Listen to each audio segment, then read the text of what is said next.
ಪ್ರಧಾನಿ ಮೋದಿ ಮಾರ್ಗದಲ್ಲಿ ಪತ್ತೆಯಾದ ಜಿಲೆಟಿನ್ ಕಡ್ಡಿಗಳು, ಓರ್ವ ಶಂಕಿತನ ಬಂಧನ.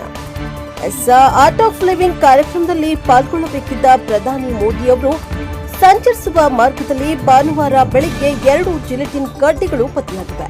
ಕೆಲಕಾಲ ಆತಂಕದ ವಾತಾವರಣ ಕೂಡ ನಿರ್ಮಾಣವಾಗಿತ್ತು.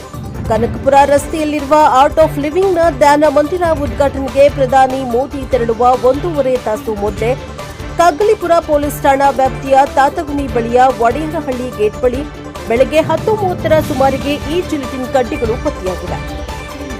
ಘಟನೆ ಸಂಬಂಧ ಕಗ್ಗಲಿಪುರ ಪೊಲೀಸ್ ಠಾಣೆಯಲ್ಲಿ ಎಫ್ಐಆರ್ ದಾಖಲಾಗಿದ್ದು, ಕೋರಮಂಗಲ ಠಾಣಾ ವ್ಯಾಪ್ತಿಯಲ್ಲಿ ಶಂಕಿತ ವ್ಯಕ್ತಿಯೊಬ್ಬನನ್ನ ವಶಕ್ಕೆ ಪಡೆದು ವಿಚಾರಣೆಯನ್ನ ನಡೆಸಲಾಗಿದೆ.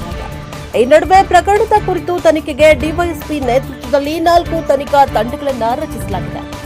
ನೈಟ್ಸ್ ರಸ್ತೆ ಜಂಕ್ಷನ್ನಿಂದ ಸುಮಾರು 1 ಕಿಲೋಮೀಟರ್ ಹಾಗೂ ರಸ್ತೆಯಿಂದ ಸುಮಾರು 50 ಮೀಟರ್ ದೂರದಲ್ಲಿರುವ ಕಾಂಪೌಂಡ್ ಬಳಿ ಅನುಮಾನಾಸ್ಪದ ಪ್ಯಾಕೆಟ್ ಒಂದನ್ನು ಕರ್ತವ್ಯ ನಿರತ ಕಾನ್ಸ್ಟೇಬಲ್ ಗಮನಿಸಿದ್ದಾರೆ. ಅದನ್ನ ಪರಿಶೀಲನೆ ನಡೆಸಿದಾಗ ಅದರಲ್ಲಿ 2 ಜಿಲೆಟಿನ್ ಕಡ್ಡಿಗಳು ಕಂಡುಬಂದಿದೆ.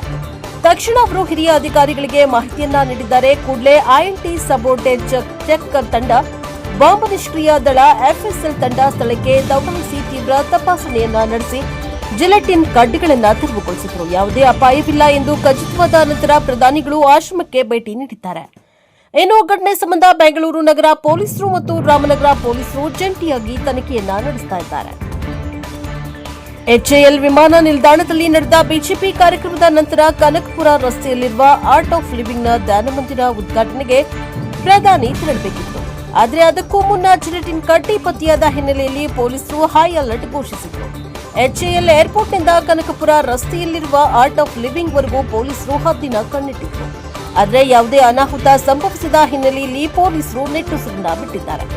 ಪ್ರಧಾನಿ ಸಾಗುವ ದಾರಿಯುದ್ದಕ್ಕೂ 7 ಹಂತದ ಭದ್ರತೆಯನ್ನ ಕಲ್ಪಿಸಲಾಗಿದೆ. ಅಲ್ಲದೆ 1 ವಾರ ಮುಂಚಿತವಾಗಿ ತೀವ್ರ ಪರಿಶೀಲನೆಯನ್ನ ನಡೆಸುತ್ತಾರೆ. ಇದರ ನಡುವೆಯೂ ಜಿಲೆಟಿನ್ ಕಡ್ಡಿಗಳು ಪತ್ತೆಯಾಗಿರುವುದು ಪೊಲೀಸರ ತಲೆ ಬಿಸಿಯನ್ನ ಹೆಚ್ಚಿಗೆ ಮಾಡಿದೆ. ಬೆಳಗ್ಗೆ 8 ಗಂಟೆಯಿಂದ ಸುಮಾರಿಗೆ ತುರ್ತು ಸಹಾಯವಾಣಿ 112ಕ್ಕೆ ಅಪರಿಚಿತ ವ್ಯಕ್ತಿಯೊಬ್ಬ ಕರೆ ಮಾಡಿ ಆರ್ಟ್ ಆಫ್ ಲಿವಿಂಗ್ ಬಳಿ ಸ್ಫೋಟ ನಡೆಸುತ್ತೇನೆ ಎಂದು ಬೆದರಿಕೆ ಹಾಕಿದ್ದ. ಇದರಿಂದ ತಕ್ಷಣ ಅಲರ್ಟ್ ಆದ ಬೆಂಗಳೂರು ಮತ್ತು ರಾಮನಗರ ಪೊಲೀಸರು ತಪಾಸಣೆಯನ್ನ ಚುರುಕುಗೊಳಿಸಿದರು. ಬೆಂಗಳೂರು ಪೊಲೀಸರು ತಕ್ಷಣ ಎಚ್ಎಎಲ್ ಬಳಿ ತೀವ್ರ ಶೋಧ ನಡೆಸಿದ್ದಾರೆ. ಈ ಮಧ್ಯೆ ರಾಮನಗರ ಪೊಲೀಸರು ಆರ್ಟ್ ಆಫ್ ಲಿವಿಂಗ್ ಸುತ್ತಮುತ್ತ ತೀವ್ರ ತಪಾಸಣೆ ನಡೆಸಿದಾಗ ಆಶ್ರಮದ ಹೊರಗಿನ ರಸ್ತೆಯ 50 ಮೀಟರ್ ದೂರದಲ್ಲಿ ಕಸದ ಬಳಿ 5 ಇಂಚಿನ 2 ಜಿಲೆಟಿನ್ ಕಡ್ಡಿಗಳು ಪತ್ತೆಯಾಗಿವೆ. ಸ್ಫೋಟದ ಬೆದರಿಕೆ ಕರೆ ಮಾಡಿದ್ದ ಶಂಕೆ ಮೇರೆಗೆ ಕೋರಮಂಗಲ ಠಾಣೆ ಪೊಲೀಸರು 40 ವರ್ಷದ ಲೋಹಿತ್ ಎಂಬಾತನನ್ನ ಕೋರಮಂಗಲದ ಕೆಎಚ್ಬಿ ಕಾಲೋನಿಯಲ್ಲಿ ವಶಕ್ಕೆ ಪಡೆಯಲಾಗಿದೆ. ಈತನನ್ನ ರಹಸ್ಯ ಸ್ಥಳದಲ್ಲಿರಿಸಿ ಆಗ್ನೇಯ ವಿಭಾಗದ ಡಿಸಿಪಿ ಮೊಹಮ್ಮದ್ ಸುಜಿತಾ ಅವರು ವಿಚಾರಣೆಯನ್ನ ನಡೆಸ್ತಾ ಇದ್ದಾರೆ. ಈ ವೇಳೆ ಈತ ಹಿಂದೆಯೂ ಗಣ್ಯರು ನಗರಕ್ಕೆ ಬಂದಾಗಲೆಲ್ಲ ಇದೇ ರೀತಿ ಹುಸಿ ಬಾಂಬ್ ಕರೆ ಮಾಡ್ತಾ ಇದ್ದ ವಿಷಯ ಬಯಲಾಗಿದೆ. ಹಿಂದೆ ಈತನನ್ನ ವಶಕ್ಕೆ ಪಡೆದಿದ್ದಾಗ ಮಾನಸಿಕ ಸ್ಥಿತಿ ಸರಿಯಿಲ್ಲ ಎಂಬ ಕಾರಣಕ್ಕೆ ಎಚ್ಚರಿಕೆಯನ್ನ ನೀಡಿ ಬಿಟ್ಟು ಕಳಿಸಲಾಗಿತ್ತು.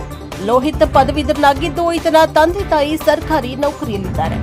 ಕೌಟುಂಬಿಕ ವಿಚಾರದಿಂದಾಗಿ ಖಿನ್ನತೆಗೆ ಒಳಗಾಗಿದ್ದು ಚಿಕಿತ್ಸೆ ಕೂಡ ಪಡಿತಾ ಇದ್ದಾರೆ.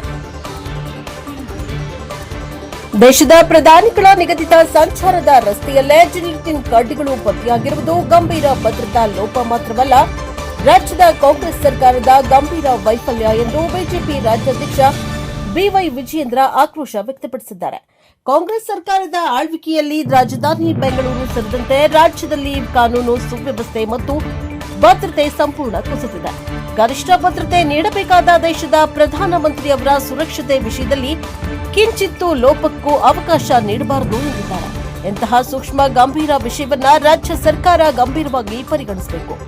ಶೀಘ್ರದಲ್ಲೇ ಕೂಲಂಕುಷ ತನಿಖೆ ನಡೆಸಿ ಕೃತ್ಯದ ಹಿಂದಿನ ದುಷ್ಕರ್ಮಿಗಳನ್ನ ಪತ್ತೆ ಮಾಡಿ ಶಿಕ್ಷಿಸಬೇಕು. ಜೊತೆಗೆ ನಿರ್ಲಕ್ಷ್ಯ ವಹಿಸಿದ ಅಧಿಕಾರಿಗಳ ವಿರುದ್ಧವೂ ಕಠಿಣ ಕ್ರಮವನ್ನ ಕೈಗೊಳ್ಳಬೇಕು ಎಂದು ಸಾಮಾಜಿಕ ಜಾಲತಾಣದಲ್ಲಿ ಆಗ್ರಹಿಸಿದ್ದಾರೆ.